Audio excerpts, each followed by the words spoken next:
today is Susan Thomas, our office manager and pastor here at the fellowship.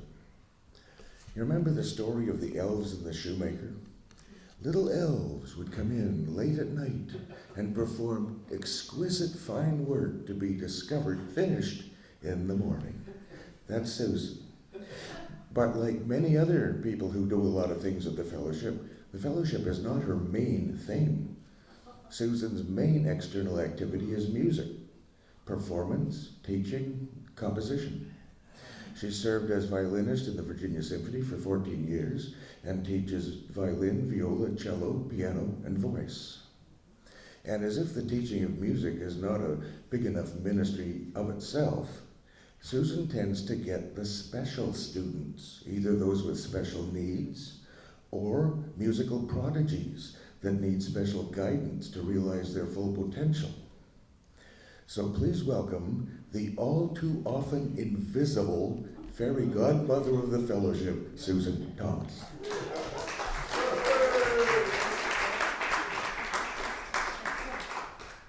You never know what Lloyd's going to say, you know. See, I'm invisible. I'm not really here. And Karen Jennis sends her hello from Oregon. She was originally speaking today, and we traded some places. She'll speak to us another time. She needed to help her daughter with some things, and so she left on Thursday. And so, happy spring to everybody, and happy May Day. It's May the 1st. It's celebrated all over the world. There are special May Day activities, Beltane, and throughout the world since ancient times, people have celebrated this time of the year. It's a time of renewal, resurrection, rebirth, new growth, fertility, and a great time for taking inventory about what kind of seeds we are planting, both in our gardens and in our lives. The garden is a great symbol or metaphor for our lives. At Carmel in the Valley, which was owned by the Fellowship of the Inner Light, there was a large conference that I had the pleasure to attend in June of 1979. We had some amazing speakers from all over the country and all over the world. Some of these speakers' names you would recognize. I thought I would mention some of them today because we're thankful to these people. Some of the speakers were Buckminster Fuller, Elizabeth Kubler-Ross, Stephen Halpern, Paola Soleri, Keith Critchlow, Sir George Trevelyan, Frederick Lionel, Paul Solomon, and others. There were garden apprentices at this location in Virginia. One person who really stood out was Alan Chadwick. Paul Solomon shared with me that he felt blessed to be in the presence of this man, Alan Chadwick. Alan was a major British horticulturalist. He lectured and taught all over the world and in California. He was also a poet, a Shakespearean actor, and a metaphysician. For a time, he lived in Virginia, and he taught the gardeners at Carmel in the Valley. The method he taught was called French Intensive Biodynamic Organic Gardening. If you want to find out more about it, I'm sure there's probably something online, and his society that he bequeathed to people still put information out that's helpful for gardeners. John Wilson uses this method. And I had the pleasure of transcribing many of Alan's tapes of lectures that he did for students. Now, Alan recognized and said that there's seeds within all people. He recognized the ability of people to program these seeds and to nurture them to propagation. He always recognized the connection between a garden and its seeds, and people and the seeds they plant in their lives and the lives of others. Let's take a look for a moment at the definition of a seed. Both plant seeds and the seeds that we plant by our actions and consciousness in life. A seed definitely symbolizes potential, latent power, the male principle, and the feminine symbol and principle of fertility, life to be, and growth. Everything is in the seed. It's the symbol of our center, the cosmic tree of life. The Bible says quite a few things about seeds. In Galatians 6:9, it's recommended to remember to be patient after you name and plant your seed.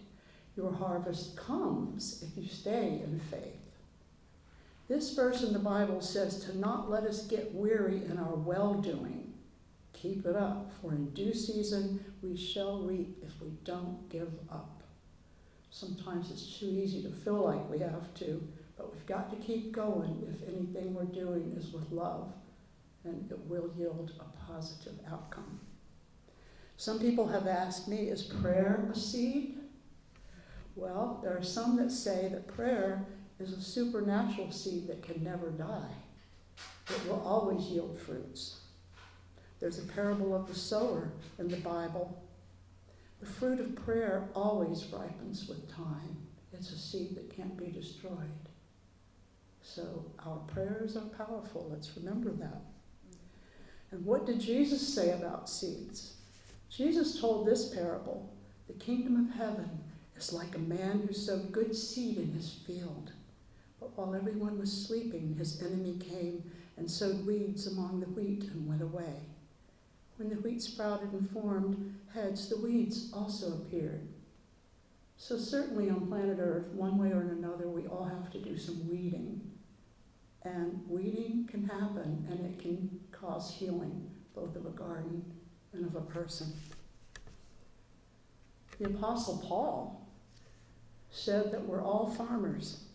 We scatter spiritual seeds across the field of life, seeds of grace, joy, love, anger, hatred, and self.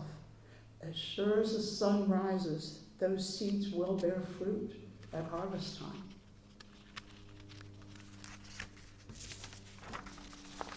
So there's certainly a time for sowing and a time for harvest. There are two different seasons. And it's great to examine this principle because we tend to live in a society where people want quick drive-through, instant gratification, quick meals, quick everything. And it's hard for some people to even have the feeling or the concept of waiting for results. But you always hear good things come to he or she who waits. Well, it's true. Things happen in divine timing. Every action, I believe, big or small, good or evil, is a seed. And all spiritual seeds will bear fruit, whether the sower anticipates it or not. There's a story in a family that they kept track through generations, where there was an Irish postman, for example, who would read inspirational materials and the Bible and other books to his daughter back in the 1890s. And he had no idea that in the 2000s, the fourth or fifth generation of his children would be passing on the same information to their families. So you just never know how long the seed keeps bearing fruit. There have been ministers who they don't know on the earth plane, but they started positive ministries hundreds of years ago, and now there are hundreds of churches that grew out of that ministry. And we've all heard about in Europe, they build those cathedrals, and the people know while they're building it, they won't see the end of it in their lifetime. And people can visit it now and be inspired by the love and the architecture that went into those buildings and the mystical meanings. Each of us has the amazing and loving power of making a difference in the lives of others. And we never know the full ripple effect that an act of kindness or loving consciousness can achieve. Positive things are contagious in a good way. Not like COVID or any other sickness. It's a good contagion. It spreads, it ripples. We have the ability to plant seeds of encouragement for others that could enhance and change their lives, leading to great healing and great joy. I think we all agree that we want to plant good seeds in our garden, obviously, and we want to, if we've planted the seeds that were negative in the past, we want to forgive ourselves for that and forgive others who have planted those seeds and weed those out and plant the good seeds. Some obvious positive seeds that we would want to plant, and you can think of names of them yourself, but would be things like kindness, patience, forgiveness, compassion, joy, peace, encouragement, hope, love, accepting your true identity. That can be a real big one. And accepting the ability to respond is a great seed to plant so that we can take responsibility. Some of the negative seeds that we have all participated in at one point or another or dealt with the results of coming into a situation are seeds of doubt, seeds of fear, anger, hate, jealousy, resentment, anxiety, negative competition, war, which is making others wrong to make ourselves right. I had the pleasure of going to the farmer's market yesterday, and if you haven't been, there's one up here on 19th Street by Crocs, and now it's, for at least a few months now, it will be every Saturday from 9 to 12. There's a family there that has a garden business, and they are urban gardeners from Norfolk, and they use the organic method. John Wilson knows them. And the name of their company is Grace and Gratitude.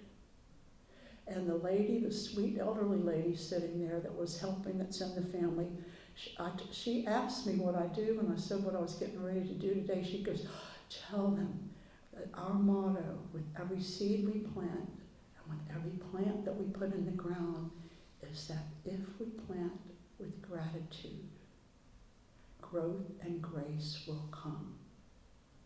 And you can just feel the energy in that place. We have plants on the altar today from this lady. There, and I believe I have some chives over here that came from that garden. So I feel blessed that she's passing on not just the physical plant, but a plant that's been loved into growth and has been appreciated and can continue to grow in that spirit here at the fellowship and in the back cottage. You know, all of us here in this room relate to Mother Nature, and Mother Nature's good, indeed. So I think it's really important, obviously, that we have gratitude for the divinely given process of choosing and planting and nourishing our seeds. We can forgive ourselves, think of that again, and others for negative seeds that they have planted in the past. A seed contains within it the blueprint for its growth and health and expression. A plant or a consciousness can reseed itself for new growth and expansion. I don't know if anyone here has experienced this, but if you are actually planting seeds and you accidentally plant them upside down, they can turn right side up themselves as they reach for the sun and the water and the good nutrients of the soil. So if you go, whoops, didn't plant that one right, you're not stuck with a problem. There's always a solution. Now, one thing I thought would be good to look at is the fact that our ancestors that came before us have planted seeds. And everybody here comes into the world the usual way. And we come into the world and we inherit the conditions that others have created. Our ancestors and our parents planted their seeds. They set up conditions. So what a school, huh? The registrar's office was real busy when it sent us to our classes here. Well, I suggest that we have the ability to have gratitude for the positive seeds that they planted, and of utmost importance, the ability to respond to the results of the seeds that were planted negatively. It does help to identify the seed that was planted and the pattern that resulted, so we can choose not to do the same pattern if it was something that did not work. That being said, though, we can heal without knowing all the facts, without knowing all the information. For example, if a poison arrow hit you, do you go, wait, don't take that out, I have to know where it came from? No, you take it out. Just take it out and say, I refuse to have that. I'm going to heal. So it's an interesting dance, isn't it? To get to that peace that passes understanding. So let's just keep the positive growth. I've heard several people say, we can release the karma, keep the lesson, and accept the grace. It's important to remember that you have the power to choose the seeds you plant now and let go of ones that did not work in the past. There's a law in the universe that when you plant a seed, it is supported for its survival and its growth. It goes somewhere, even if it goes into the ground to become compost. It still leads to growth. It can be weeded out or nurtured to grow. We've all heard about people who plant seeds for forests they won't see in their lifetime, but they have that vision, they have that hope, and they're giving that to the people of the future. So having trust and hope and vision for the seeds we plant is a truly, truly wondrous thing. The good seeds that we plant today will ensure a good tomorrow. We often have very practical and helpful meetings for businesses and schools and organizations and churches where you have a future of type meeting. Now, of course, we do need that vision and that planning and that scheduling on a practical level, but I think we all need to remember when we're doing that we only ever live today. The future cannot come because it's always today. So we don't want to live in the future, but trust that the seeds we plant today can provide a wonderful future for us and for the people that come after us on this planet. I believe that all the flowers of all the tomorrows are in the seeds of today. We don't need to know the full effect or timing or amount of ripple effect that will happen. The harvest will come with divine timing. Just know and trust that any seed planted with love will only yield more love and growth. It's impossible for a seed with that blueprint to do anything else. I like that Alan Chadwick said, it's not the gardener that makes the garden, it's the garden that makes the gardener. That's a good one. I see you smiling over there. And I know Dick has an incredible garden, and I'm sure, and he's shared how that gives back to him. You know, the garden and the gardener become one. Alan Chadwick suggested that we're all living links in a life force that moves and plays around and through us, and it binds the deepest soils with the farthest stars. And nature can only return to you what you plant. So again, let's be patient and plant seeds of joy, love, fulfillment, hope, and success. And understand that there's a period of incubation before manifestation. So let's hold true to our dreams and desire them fully with our hearts. And the dreams will come without fail to everyone. We can, with love, leave a legacy by planting seeds in a garden that we will never see. But we know that it will be there.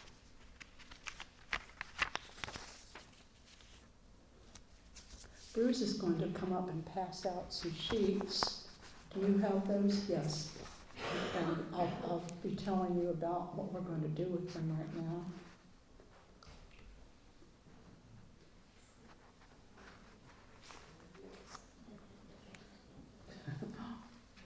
I'll tell you about them while he's passing them out. The sheets that you can take home with you, are called the 40 Bihas. And Paul Solomon created these during a retreat time, 40 days in the wilderness, that was back in the 70s. Sharon was there, and Sarah, and some of the people that are here now attended that time when these came about. And throughout the years, we have often put different groupings of this to music and sung them as chants and affirmations. Biha is a Sanskrit word, spelled B-I-J-A. It's a Sanskrit word that means seed. And the 40 Bihas are called seed thoughts. Whatever's planted in the mind will bring forth fruit, Paul Solomon said. And if the mind is filled with thoughts of doubt, fear, and negativity, disease will result. If positive beliefs are held in the mind, they will out-manifest in confidence and positive results. And we've seen in the Bible, as a man thinketh in his heart, so is he. So these kinds of things are powerful, and you can come up with your own, and all the people in this room do this kind of work. I know that about many of you that are here today. What I'm going to do right now is lead you into a very short meditation, a reverie, and then as a part of that reverie, as we come out of the first part, we are going to read together not all 40 of these, but today we'll focus on 1 through 21, and I'll lead you in saying them aloud together, and then into the ending of the close of this talk after that. All right, so let's everyone just relax and get in a comfortable position in your seat. And keep your sheets with you because you'll need them very shortly. And remind yourself, I'll say this before we do the meditation, remind yourselves God didn't make any junk. God made a seed called Karen, and it will not become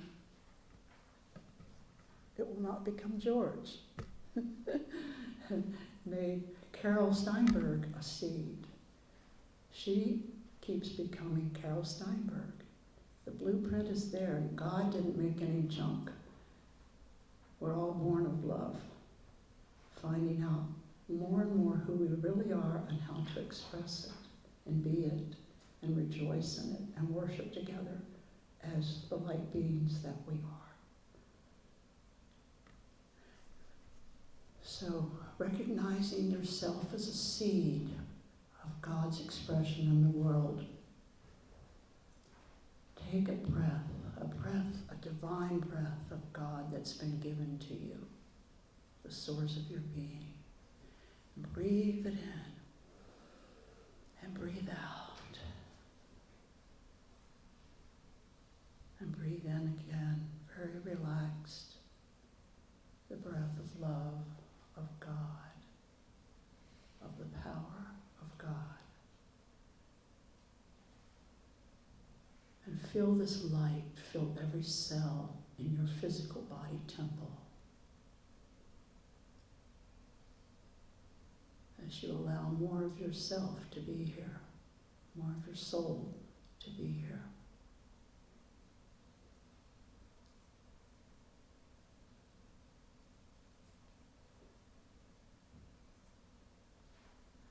Jesus said, all these things you can do and more. We're all practicing and preparing for that.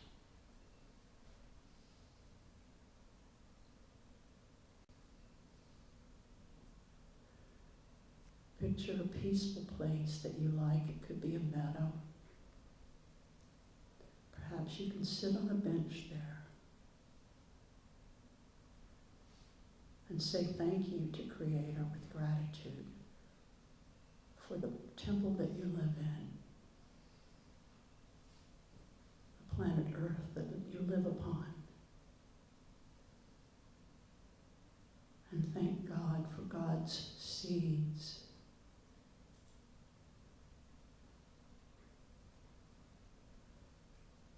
And in the spirit of gratitude and realization,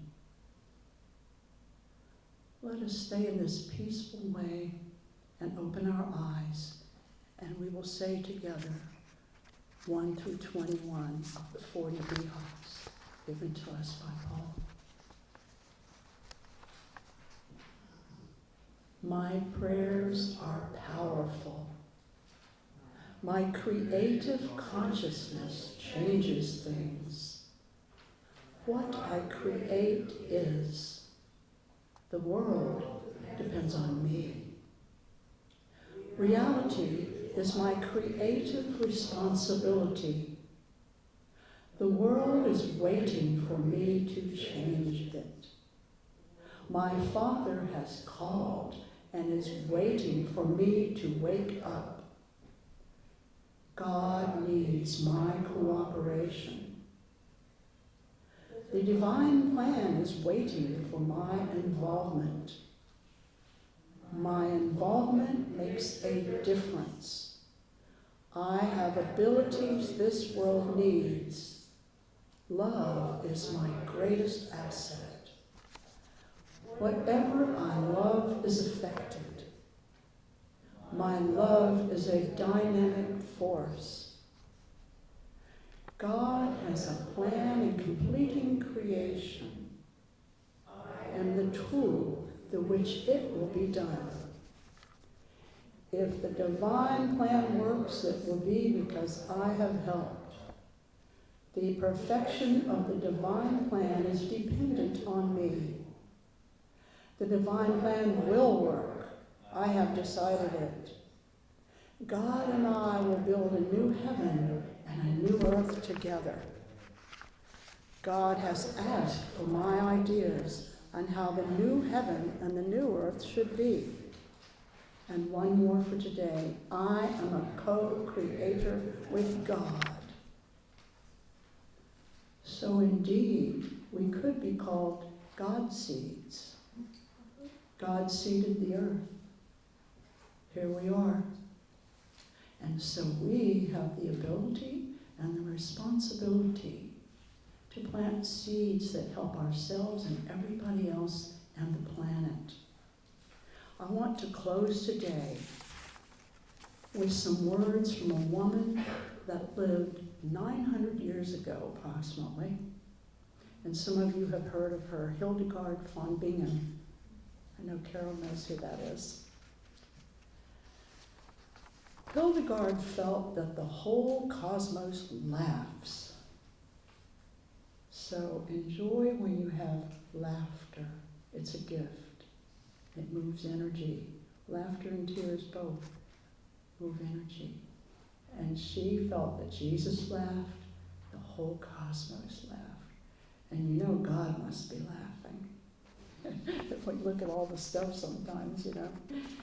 All right, so Hildegard's vision of God, and I think this is a great one for us to hold to ourselves today, is that God hugs you. You are encircled by the arms of the mystery of God. God's power is not abstract, nor is it vengeful. It is maternal, loving, and a deeply personal power. It is compassionate power. God planted the seeds and we are growing. And Hildegard says, nobody has the power to destroy this. Sometimes we fear annihilation, but nobody has the power to destroy that which God has made. Nobody has the power to destroy love, or to divide the circle that we're all a part of, or to surpass it, or to limit it. So let's take our unlimited potential as seeds for good out into our lives today and forever, and rejoice in this process. Rejoice in this freedom. Rejoice in this experience. Thank you, Creator, and thank you, every seed who sits in these seeds. Bless you.